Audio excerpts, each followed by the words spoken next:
Y'all have a lightning bolt in gold and purple in Harold Perkins Jr. What's it been like to watch him come on the scene from a recruit to actually being the guy in this defense? It's been fun to watch. I mean, boy, he is a Micah Parsons type of player. He's just so instinctual. He's so much more athletic than everyone else. Brian Kelly said in fall camp when someone asked him about Harold Perkins, he goes, the only way to explain him is he's just different from the rest of the linebackers. Like, they've all got talent, but he's got something that's head and shoulders above it. And we saw kind of snippets of it as the year goes on. They've done a really good job. Like, he started out on special teams, and then they put him at just edge rusher, and then they put him in terms of kind of more of a backer responsibility and kind of having to manage different gaps. And it's been able to let him kind of get more and more confidence and understand the speed of the game and what he has to do. And he's far from perfect, but boy, he can make some big plays.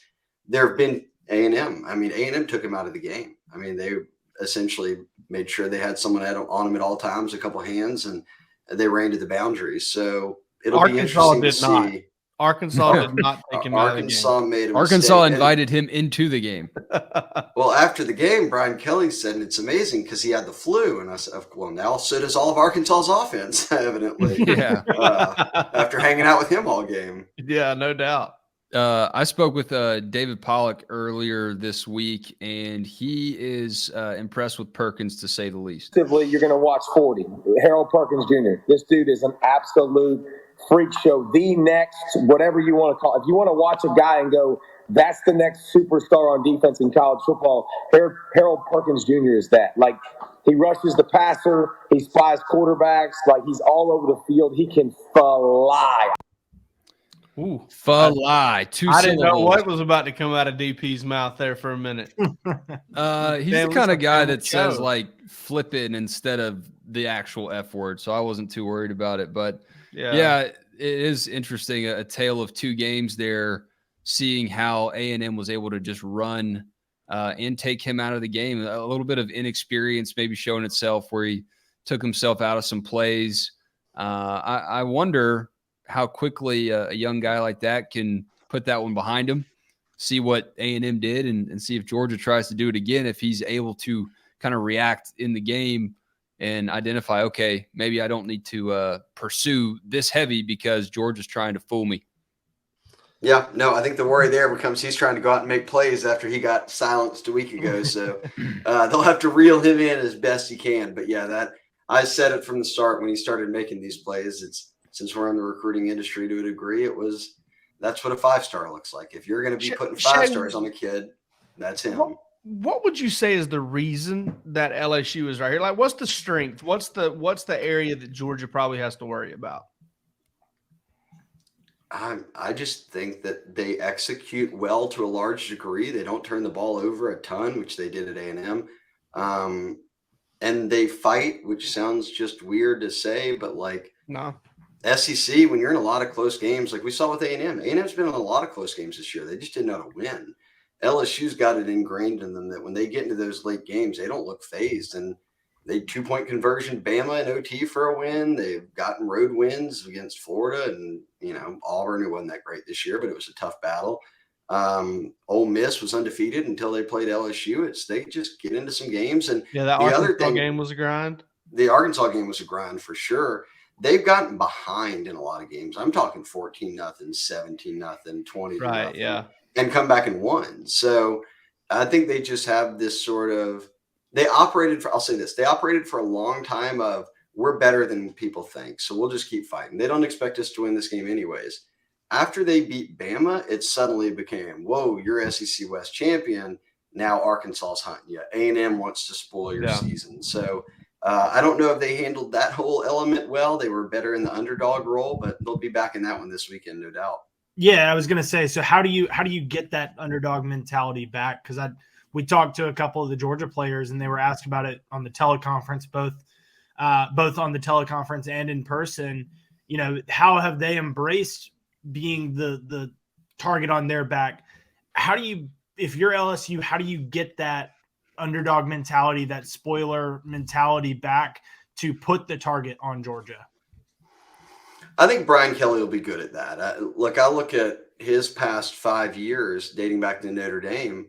That A&M loss was the first loss he had in November. So he's got a way of dialing in his teams. I mean, he had won 18 straight games in November. So I think that they'll be dialed in this week. I don't think they overlooked A&M. I just don't think they brought any energy. I think they almost just thought we can go out there and kind of keep doing what we're doing, and that wasn't good enough, and lesson learned. So, yeah, I don't think they'll have any trouble getting up for this game. They know they have to, as Brian Kelly said it, when he was like, when we look at Georgia just like we did when we played Alabama, the margin for error is so thin that if we're not dialed in and y'all don't bring it, there's no chance. And if you're dialed in on every play, one play at a time, you can put yourself in a position to potentially win it, which they did.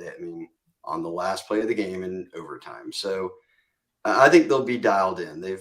Georgia's the best team they'll have faced, but it will very much be kind of one of those, we're focused on us, we're focused on executing. And if we do that, then we'll make it a game. If not, then talent will override our deficiencies. Ro, you've kind of discussed this a little bit in your talking points, looking position by position, the key matchups. The offensive line of LSU, a little bit young, inexperienced on the edge, but they got a lot of experience and grit up the middle. Georgia's defense, kind of the inverse, not getting a ton of pressure from the edge rushers, but right up the middle is as scary as it gets. How do y'all see that battle unfolding in Atlanta on Saturday? Well, I mean, I know as somebody who has had a chance to kind of watch LSU here recently, I do see what you're getting at there. Georgia is definitely, with LSU being an experienced to tackle, I do think that kind of helps, kind of plays into Georgia's maybe relative weakness up front. But I also think, Michael Williams is a guy that has really come on for Georgia and can kind of give those young tackles problems. I haven't just seen it as an issue I haven't seen the young tackles as much of the issue as just communication bus and missing, stunts and slants and, kind of putting themselves in a position where, that one play, that 1 2-yard loss or that one no gain on first down kind of derails their drive. Like Shay was talking about, it's kind of a methodical team. So, I don't think there's like one true or area where you're just like, man, they suck. But I don't think it's very good on the whole. It's just not, cataclysmically awful. Kenneth Herron down here saying that LSU is going to play the game of their lives. So we'll see about that. Maybe if they get it done on the in the trenches, the game of their lives will be good enough to beat the Dogs. Yeah, what kind words you have for LSU, Jake? What's that? I said, what kind words you have for LSU? Oh, I mean, they don't suck. They don't suck. It's not the worst O-line I've ever seen. And Jake appreciates the party atmosphere and the passion. It is a party, man. I'll say it's a party when LSU comes to Atlanta. And I experienced this at a young age. I think it was 2003 when they had the rematch, that Saban team that had the close game early in the year and then comes back and just destroys the Dogs. I didn't have a drink poured on me on the MARTA, but I had several 4-letter words poured on me figuratively. They were not David Pollock cuss words. They were real dog cuss words. See, I've always had. I knew this old LSU fan from back home. I can't remember. He was from somewhere in Louisiana and moved to South Georgia when he was a teenager or whatever. He always told me that LSU fans, the way LSU fans lived, was they wanted to come in town, they wanted to whip your ass, but they didn't want you to be upset about it. That they wanted to beat you. They wanted to beat you up. I didn't meet the same ones apparently. Yeah, but they didn't want you to be upset about it because they want to have a good time with you after it's over with. So, yeah. So Jake, I don't know if that's accurate, Shay. I haven't been to Red Stick as often as a lot of people have. But I don't know. I feel like there's a lot of hate between a lot of SEC schools, and I've never, in my 18 years being around it all, have experienced any LSU fans who dislike Georgia fans. So that's what I was going to say. I feel like there's like an agreement here of a couple cool college towns. You only have to play once in a blue moon. Yeah. You both hate a lot of the same teams. Right. You both got a lot of common enemies. That makes you friends. So, yeah, I think it'll be a fun weekend in not the Georgia, whatever. There will be a lot of bonding and kind of feeling out how each fan base feels about Hugh Freeze. I can imagine in some Atlanta bars and lines for Bud Lights at the palace that Arthur Blank built. I can assure you of that.